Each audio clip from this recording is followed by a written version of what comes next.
படம் நல்லா இருக்குது சார். வாஸ்கோட காமா அதான் பார்த்துட்டு வரேன். ஆக்சுவலாக பார்த்தீங்கன்னா நகுல் சாரை வந்து கொஞ்ச நாள் இதில் வரல. அவரை வந்து ஸ்க்ரீனில் பார்க்கணும் அப்படிங்கிறதுக்கு தான் நான் வந்தேன். பட் ஃபஸ்ட் கிளாஸாக இருக்குது படம். அந்த டீம் வந்து ரொம்ப நல்லா எடுத்திருக்காங்க. யோசித்து பொறுமையாக ஒரு ஃபேமிலி என்டர்டெயின்மெண்ட்டாக எடுத்திருக்காங்க. அதுக்கு நம்ம முதல் பாராட்டு. கூட நடித்த நடிகர் நடிகைகள் அவங்களுடைய பார்ட்டு ரொம்ப நல்லா பண்ணியிருக்காங்க. Plus K S Ravikumar sir first கிளாஸாக பண்ணியிருக்காங்க. எதிர்பார்க்கவே இல்லை. அங்கங்கே எங்கே ட்விஸ்ட்டு வைக்கணுமோ அங்கே ட்விஸ்ட்டு வச்சுருக்காங்க. கொஞ்சம் காமெடி வந்து பார்த்திங்கன்னா கொஞ்சம் லேக் ஆகிற மாதிரி கொஞ்சம் இருந்தது. ஆனால் செகண்ட் ஹாஃப் நல்லாவே இருந்தது. அது புரிஞ்சவங்களுக்கு புரியும் அப்படிங்கிறது என்னுடைய கருத்து. ஓவரால் ஃபேமிலி என்டர்டெயின்மெண்ட் படம், அதில் எந்த மாற்று கருத்தும் இல்லை. ஃபஸ்ட் கிளாஸாக இருக்குது. இது வாஸ்கோட காமா. கண்டிப்பாக பார்க்கணும். ஆமாம், அப்படி தான் இருக்குது. அதனால தான் நான் எப்படி இருக்கும் அப்படிங்கிறதுக்காக தான் வந்தேன் இந்த படத்தை பார்க்குறதுக்கு. நல்லாவே இருக்குது சார். எந்த இதுவும் இல்லை. ஆனால் இது ஒன் டைம் 2 டைம் பார்த்தா தான் தெரியும். முதல்ல பார்க்குறவங்களுக்கு கொஞ்சம் புரியாத மாதிரி இருக்கும். 2 தடவை 3 தடவை பார்க்கும்போது தான் அதோடைய உள் கருத்து என்னன்றது புரிய வரும். நல்லா இருக்குது ஃபேமிலி என்டர்டெயின்மெண்ட் படம் தான். வாஸ்கோட காமா படம் சூப்பராக இருக்குண்ணா. ரொம்ப நல்லா வந்திருக்கு. டைரக்டர் நல்லா பண்ணியிருக்காரு. ஹீரோ சாரும் நல்லா பண்ணியிருக்காரு. நல்ல ஒரு கம்பேக்காக இருக்கும் அவங்களுக்கு. இயக்குனராக பார்த்துருப்போம். நம்ம செகண்ட் ஹாஃப் ஃபுல்லாகவே கேஎஸ் ரவிக்குமாரை தான் சார் தான் பார்க்கலாம். எங்கே பார்த்தாலும் அவராக தான் இருப்பார். இதில் டபுள் ஆக்ஷன் பண்ணியிருக்காரு. நல்லா வந்திருக்கு. ஒன்று வந்து ரொம்ப போல்டான கேரக்டர், ஒன்று வந்து ரொம்ப சாதுவான கேரக்டர். டிஃப்ரெண்ட்டாக இருக்குது. டிஃப்ரெண்ட்டாக ரொம்ப நாளைக்கு அப்புறம் ட்ரை பண்ணியிருக்கோம். ஆமாம், மை லைஃப் மை ரூல்ஸ்னு நமக்கு எல்லாருக்கும் பர்சனலாக கனெக்ட் ஆகிற சாங் தான். இதில் ரொம்ப நல்லா இருக்குன்னு சொல்லப்போனால் அந்த சாங் ரொம்ப வைரல் ஆகும்னு நான் நம்புகிறேன். ஏன்னா எல்லாருக்குமே மை லைஃப் மை ரூல் தான். நம்ம என்ன திங்க் பண்ணுறோமோ அதுதான் அந்த பாட்டையும் கொடுத்துருக்காங்க. நல்லா இருக்கு.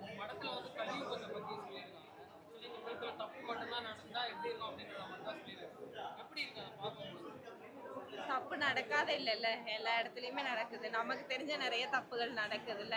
அதை தான் டைரக்டர் வந்து கொஞ்சம் எக்ஸ்ட்ரீமாக கொண்டு போயிருக்காரு. பட் அது வந்து இப்போ ரியல் லைஃப்பில் நடக்குதா, வெளியே மட்டும்தான் நம்மளால நல்லவங்கன்னு சொல்லி சுற்றிடும். நமக்கு பர்சனலாக தெரியும்ல, அந்த மாதிரி அவர் ட்ரை பண்ணியிருக்காரு. நல்லா இருக்கு. பெஸ்ட்டாக நல்ல ஸ்கிரிப்டு. பட் கொஞ்சம் இன்னும் நல்லா ட்ரை பண்ணிக்கலாம் ஸ்க்ரீன் பிளேயில்.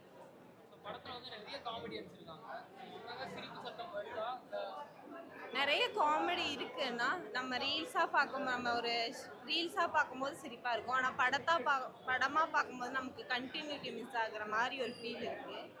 ஆனால் நல்லா இருக்கு பார்க்கும்போது. ஃபன்னாக எதிர்பார்க்குறவங்க ஒரு டைம் போய் பார்க்கலாம் ஃபேமிலியோட. ஃபைன், ஒன்ஸ் பார்க்கலாங்க. இது சமூக வளங்கள் தான். சமூக வளங்களை வித்தியாசமாக காட்டுறதுக்கு முயற்சி பண்ணிக்கிறது. இல்லை கம்பேக்னு சொல்ல முடியாது. கம்பேக் நான் டிஃப்ரெண்ட்டாக ட்ரை பண்ணுவோம். இது வந்து அவருடைய படமாக இருக்குது. பழைய முதல்ல எப்படி பண்ணுவார் அதே தான். மாசலாம் பண்ணி அந்த பேட்டர்ன் தான் பண்ணிக்கிறேன். புதுசாக இருக்குது. படத்தில் வந்து பார்த்தீங்கன்னா நிறைய காமெடி பட்டம் பயங்கரமாக கொட்டி கிடக்குறாங்க. ஆனால் காமெடிங்கிறது ரொம்ப கம்மியாக இருக்கும். ஸ்டாண்டப் காமெடி மாதிரி இருக்குது. போர் அடிக்குது. தொடர்ந்து காமெடியாக இருந்து போர் தான் அடிக்குது. படத்தில் வந்து கிங்ஸ்லி அவர் சும்மா சின்ன ரோல் பண்ணுறாரு. ஓகே தான். அவங்கவுங்க வேலையை பண்ணிட்டு போயிட்டாங்க. டைரக்டர் அவருடைய வேலையை தவற விட்டுருக்காருன்னு சொல்ல முடியாது. படத்தில் வந்து எந்த மைனஸ்ன்னு சொல்லுங்கள், ஸ்க்ரீன் பிளேவா இல்லை கதையா? இங்கே டயலாக் பயங்கர மைனஸாக இருக்குது. ரொம்ப ஸ்டாண்டப் காமெடி தொடர்ந்து வந்துகிட்டே இருக்குது. டயலாக் வைஸாக ரொம்ப கொஞ்சம் மைனஸ் தான். ஸ்க்ரீன் பிளேவும் மைனஸ் தான். ஆக்சுவலி சொல்ல வர வேண்டிய விஷயத்தை வந்து இன்னும் கொஞ்சம் பெட்டராக சொல்லியிருக்கலாம். வித்தியாசமான முயற்சி வந்து வித்தியாசமாக இருக்குது. ரொம்ப புதுசாக இருக்குது. படத்தில் வந்து இஷ்டத்துக்கு டபுள் ஆக்ஷன் அப்படின்ற மாதிரி சொல்லியிருப்பாங்க. கேஎஸ் ரவிக்குமார் டபுள் ஆக்ஷன் பண்ணியிருக்காரு. இல்லை அதெல்லாம் கன்வே பண்ணல சரியா. அதெல்லாம் அவங்க கன்வே பண்ண முடியல. ஒரு நாள் புதுசாக முயற்சி பண்ணியிருக்காரு. பட் கன்வே பண்ண முடியல. ஓவரால் ஒன்ஸ் பார்க்கலாம். Music super. மியூசிக் நல்லா பண்ணியிருக்காரு. சினிமாட்டோகிராஃபி நல்லா இருந்தது. அதெல்லாம் பெட்டர்மெண்ட். டெக்னிக்கலாக ஓகே. பட் கண்டென்ட்டாக வந்து ரொம்ப லாஸ். லேக் தான். அதுதான். ஆமாம், லேக் தான். செகண்ட் ஹாஃப்லாம் லேக் தான். இல்லை கம்பேக்காக இருக்காது. நக்குல் கம்பேக் பண்ணோன்னா புதுசாக இருக்கணும். இன்றைக்கி இருக்கிற படம்லாம் வந்து மாரி செல்வராஜ், அருண் மாதேஸ்வரன் இவங்களாம் எவ்வளோ டிஃப்ரெண்ட்டாக பண்ணுறாங்கல்ல, அது மாதிரி ட்ரை பண்ணணும். இது வந்து கம்பேக்னு சொல்ல முடியாது. இது மாதிரி படங்கள் மக்கள் வந்து சலிச்சிட்டாங்க. சமூக அவலத்தையே வேறு மாதிரி காட்டுறாங்க. இன்றைக்கி புதுசாக காட்டுறாங்க, வேறு மாதிரி காட்டுறாங்க. இது வந்து கம்பேக்லாம் சொல்ல முடியாது. வாஸ்கோட காமா ஒரு எக்ஸ்பெரிமெண்ட் மூவி. எல்லாருமே தேட்டரில் வந்து பாருங்கள். ஒரு டிஃப்ரெண்ட்டான அட்டம்ப்ட்டு. தேர்ட் விஷனில் ஒரு படத்தை பார்க்குறவங்க, அதாவது கலியுகம் அப்படின்னு ஒரு 100 இயர்ஸ் கழிச்சு மேபி வரதுக்கு வாய்ப்பு இருக்குது. மேபி த்ரூ த பாதை, அந்த பாதையில் நம்ம இருந்துட்டு இருக்கோன்றத ஒரு சொல்கிற படம் தான் நினைக்கிறேன். லைக் நக்குல் சார் ஆக்டிங் நல்லா இருக்கு. ஓவராலாக இந்த படத்தை வந்து ஃபர்ஸ்ட் ஆஃப் ரொம்ப நல்லா இருக்கு. செகண்ட் ஆஃப் அந்த அளவுக்கு புரியாது. ஏன்னா ஃபர்ஸ்ட்ல இருந்து பொறுமையாக பார்க்கணும் படத்தை. படத்தை பொறுமையாக பார்த்தீங்கன்னா அந்த கதை புரியும். எனக்கு வந்து என்னன்னா, இந்த கதையை எப்படி சொல்றதுன்னா, இப்போ உங்க வீட்டில் ஒரு பொண்ணு பார்க்க வராங்கன்னா எல்லாரும் என்ன பண்ணுவோம், மாப்பிள்ளை ரொம்ப நல்லவனா இருக்கணும்னு எதிர்பார்ப்போம். ஆனால் இந்த கதையில மாப்பிள்ளை வெட்டு குத்து அடித்தடி ரவுடியா இருந்தா எப்படி இருக்கும் அப்படின்னு எதிர்பார்க்குற ஒரு மாமனார். அந்த மாதிரி ஒரு ஸ்டோரி தான். இப்போ தெரிஞ்சிருக்கும் கதை என்ன சொல்ல வந்துச்சுன்னு. ஸோ இந்த இந்த மைண்ட் செட்டோட இந்த படத்தை போய் பார்த்தீங்கன்னா கண்டிப்பாக இந்த படம் புரியும். இந்த கதை எல்லாருக்குமே புரியும். ஃபேமிலியோட வந்து உட்காந்து பார்க்கலாம், ஜாலியாக இருக்கும். நிறைய காமெடியன்ஸ் இருக்காங்க. சூப்பராக ஃபர்ஸ்ட் ஹாஃப்ல ஒர்க் அவுட் ஆயிருக்கும். ஆனால் செகண்ட் ஹாஃப்ல அந்த காமெடி ஒர்க் அவுட் ஆகலை அப்படின்றது என்னோட கருத்து. ஓவராலாக ஓகே, ஒரு வாட்டி உட்காந்து படம் பார்க்கலாம் தாராளமாக.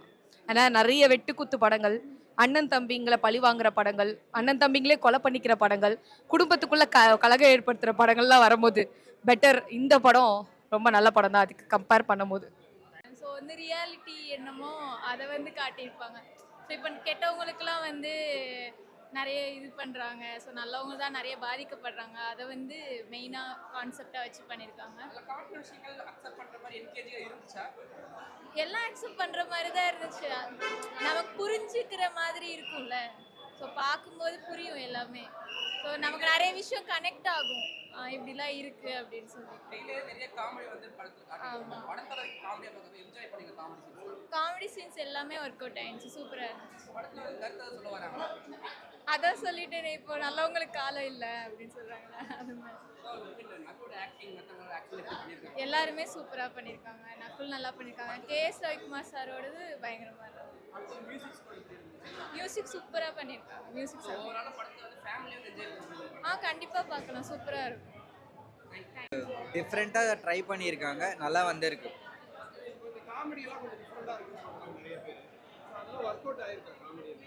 ஓகே ஆயிருக்கு பார்க்க.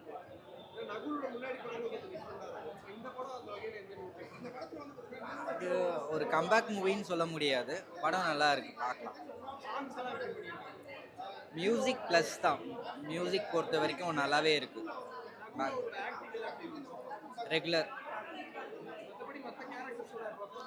எல்லாமே நல்லா பண்ணியிருக்காங்க. மேக்ஸிமம் பெஸ்ட் கொடுத்த மாதிரி தான் இருக்கு, ஆயிருக்கு.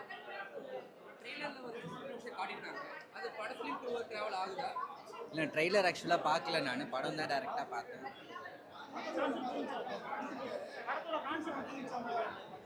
கான்செப்ட் பார்த்தா நியூவாக புதுசாக ட்ரை பண்ணியிருக்காங்க,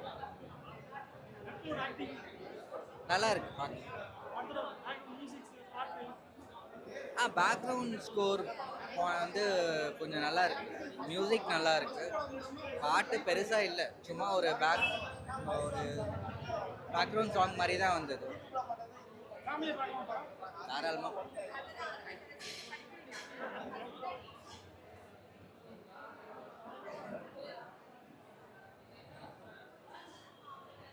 அடுத்து யாராச்சும் பிடிக்கும். ஒரு 2 நிமிஷம் பேசுகிற மாதிரி ஏதாவது கொடுத்துருவா. அதான் பேச மாட்டாங்க.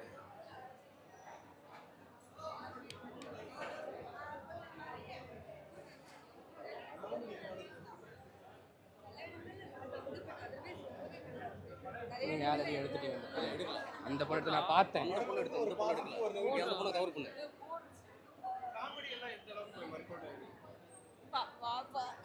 காமெடி நல்லா இருந்துச்சு. ஏன்னா இப்போ இந்த படத்துல ஒரு டிஃபரெண்டான காமெடின்னு சொன்னாங்க. ஸோ அது நல்லா ஒர்க் அவுட் ஆயிருக்கா? ஆமாம், டிஃப்ரெண்ட்டான ஸ்டோரி லைன், அது ரொம்ப நியூவாக இருந்தது. நல்லா காமெடியாக தான் இருந்துச்சு. அது தியேட்டர்ல பார்க்கும்போது ஒரு எக்ஸ்பீரியன்ஸ் கிடைக்குதா? டிஃபரெண்டான ஆமாம் ஆமாம். ஸோ இந்த படத்துல நக்குலோட பெர்ஃபார்மன்ஸ், நக்குல் சூப்பராக பண்ணியிருந்தாரு. இந்த படம் ட்ரைலர் ஒரு எக்ஸ்பீரியன்ஸ். ஓகே, ஸோ அந்த எக்ஸ்பீரியன்ஸ் இந்த படத்துல அதே மாதிரி தான் இருக்கும். படம் லேகெல்லாம் இருக்கு. கொஞ்சம் லைட்டாக லேக் சில இடத்துல இருந்தது. நிறையா மூவிஸ் அப்படி தானே இருக்கும், அது மாதிரி தான் இருந்தது. மற்றபடி ஆமாம், அது ஆக்சுவலி நம்மளுக்கு கொஞ்சம் ரிலேட் பண்ணுற மாதிரி தான் இருக்கும். ஏன்னா இப்போது அப்படி தானே இருக்குது. ஸோ படத்துல நடந்த விஷயத்தை தான் டிஃபரெண்டாக காட்டியிருக்காங்களா இல்லை எப்படி?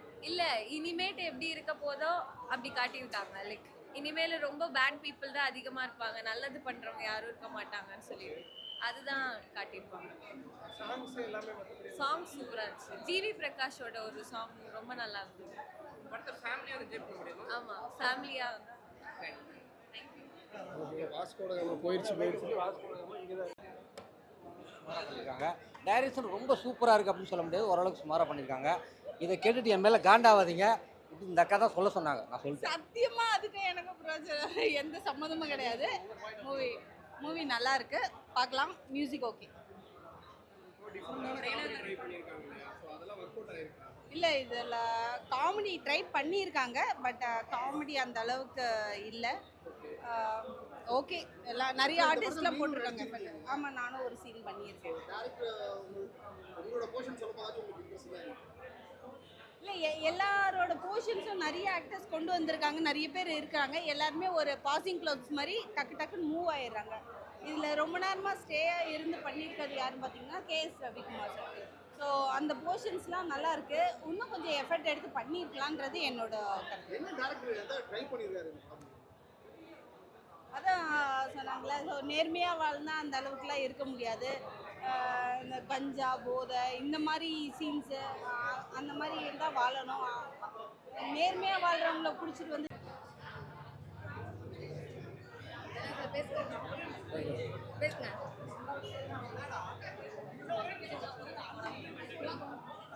முன்னாடி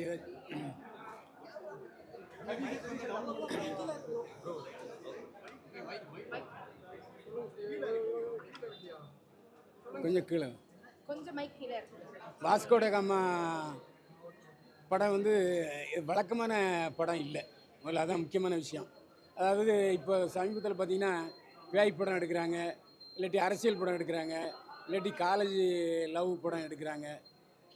இந்த மாதிரி படங்களுக்கு இடையே வந்து ஒரு வித்தியாசமான அடிப்படை நோக்கம் கொண்ட படம் இது. இப்போ நம்ம பார்க்குறோம், இப்போ நம்ம நியாயமாக இருக்கோம், அநியாயமாக இருக்கோம், நிறைய சம்பாதிக்கிறான். பார்த்தியா, பக்கத்தில் பொண்டாட்டியே சொல்கிறா, யோ நீ யோக்கியன்னு சொல்கிற, பக்கத்தில் அவன் போய் எவ்வளோ சம்பாதிக்கிறான் அப்படிங்கிற மாதிரி தான். அதாவது இப்போ வந்து ஊழல்ங்கிறது தேசியமயமாக்கப்பட்டது. ஊழல் செய்கிறது தப்பு இல்லை, ஏன்னா ஊழல் செய்கிறவங்களே நம்ம தேர்ந்தெடுக்கிறோம். அது அரசியல். அதாவது ஊழல் இப்போ நம்ம 3000 ரூபா 2000 ரூபா கொடுத்தா தான் ஓட்டு போடுறோம். அந்த அளவுக்கு இப்போது அரசியலோட நிலைமை ஆயிடுச்சு. ஏன்னா அதை குறைன்னு சொல்ல முடியாது. அந்த ஒரு நாள் அவன் எங்கே போய் சம்பாதிப்பான்? அப்போ அவன் ஒரு நாள் வேலைக்கு அவன் ஓட்டுக்கு ஓட்டு காசு கேட்குறான். அவன் 5 வருஷம் நான் செலவு பண்ணதுக்கு அவன் சம்பாதிக்கிறான் அரசியல்வாதி. அப்படிப்பட்ட சூழ்நிலையில் கலிகாலம்னு ஒன்று சொல்கிறாங்க. கலிகாலம் களி முத்திடுச்சு அப்படின்னு ஐயருங்கெல்லாம் சொல்லுவாங்க.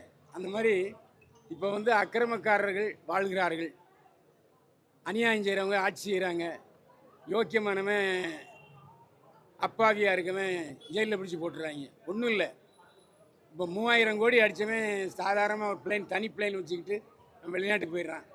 அதே ஒரு 5000 ரூபா பேங்க்கில் கடன் வாங்கினா அவனை ஜெயிலில் பிடிச்சி போட்டுறாங்க, அடியும் அடிக்கிறாங்க, அசிங்கப்படுத்துகிறாங்க. இப்படி தான். அதாவது ஏழைக்கு இல்லை வாழ்வுங்கிற மாதிரியான சூழ்நிலை இந்த படத்தை பண்ணியிருக்காங்க. அதாவது அநியாயம் செய்கிறவர்கள் எல்லோரும் வெளியே இருக்கிறார்கள், அக்கிரமம் செஞ்சவங்க எல்லாம் ஜெயிலில் இருக்காங்க. அதாவது அநியாயம் செய்கிறவங்க வெளியே இருக்காங்க, நியாயமாக நடந்துக்கிறவங்க அப்பாவிங்க எல்லாம் ஜெயிலில் இருக்காங்க. இந்த கான்செப்ட் தான் இது. இந்த கான்செப்ட் ஒரு கற்பனையான கான்செப்ட் தான், ஆனால் நடந்தால் எப்படி இருக்கும் அப்படிங்கிறது தான் இது. இப்போ நம்மள நிறைய பேருக்கு இட்லி, தோசை, பொங்கல், வடை சாப்பிடுவோம். ஆனால் இப்போ லேட்டஸ்ட்டாக பார்த்தீங்கன்னா பிஸ்ஸா, பர்கர், கூல்ட்ரிங்கு இந்த மாதிரி சாப்பிட்டுட்டு இருக்காங்க. அந்த மாதிரி ஆட்களுக்கு இந்த படம் கண்டிப்பாக பிடிக்கும். ஏன்னா எதையாவது வித்தியாசம் பண்ண மாட்டாங்களா அப்படி ஏங்கிக்கிட்டு இருக்கவங்களுக்கு இந்த படம் கண்டிப்பாக பிடிக்கும். நக்குல் வந்து எந்த ஒரு ஹீரோவுமே இந்த கேரக்டர் செய்ய மாட்டாங்க. இந்த கேரக்டரு நக்குல் வந்து இந்த கேரக்டரை செஞ்சாருன்னா அது ஒரு துணிச்சல் தான் சொல்லணும். ஏன்னா எந்த ஹீரோவுக்கு இந்த கேரக்டர் ஒத்து வராது. இந்த படத்தில் இயக்குனர் பல வெற்றி படங்களை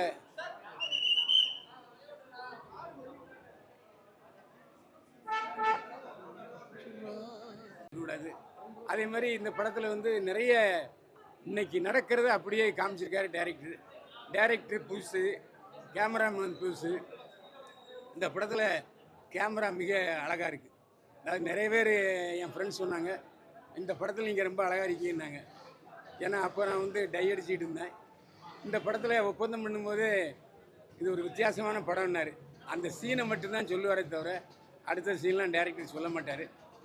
படம் வந்து டோட்டலாக வந்து ஒரு மாதிரி இருக்கும். அதான் உண்மை.